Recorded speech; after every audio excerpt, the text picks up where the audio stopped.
Chapin High School is a wonderful place. It's a building filled with people who love to teach, students who love to learn, and a community that supports it.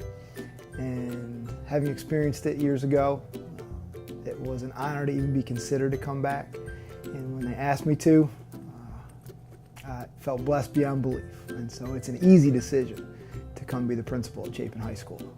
Well, I come from a long list of educators. My mom was a teacher, my dad was a teacher, my stepmom, my grandma, so I come from a long line of educators in my family. I've been doing this for over 20 years. I started in upstate New York as a PE and special ed teacher, taught GED classes as well. Got my administrative degree, came down south.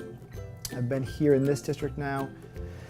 This is my 6th year actually in the district and a total of 10 years in South Carolina. And all of those years have been here as an administrator. So I started as an AA at Dutch Fork High School, came here to be an AP, and then moved on to BC High School.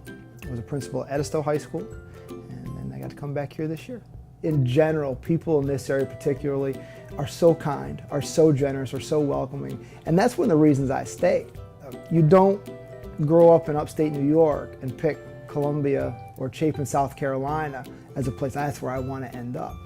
But since I've been here, it's become my home, and I'm very blessed to call this my home. My wife is here, I have my baby here, and my home is here, and I don't plan on leaving.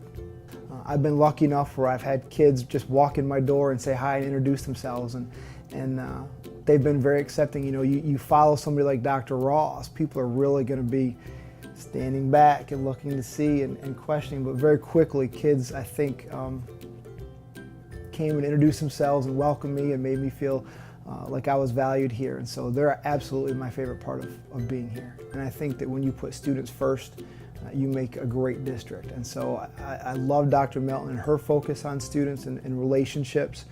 It very much is similar to mine in terms of putting students first and building relationships with them. And so I think our biggest strength is the relationships we build with students, with the community, with all stakeholders. Interesting fact about me that people may not know.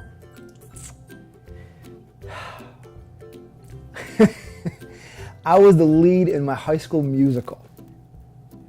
I was Sky Masterson in Guys and Dolls, and I had 4 singing parts, solos, that I pulled off somehow. So not many people know that, but it looks like now the cat's out of the bag. Oh, chocolate. And I know that sounds crazy, but since I had my daughter, like that's her thing, and I used to be really good about not keeping it in my closet, you know, in the pantry at home. But now that I have my daughter, chocolate makes everything better.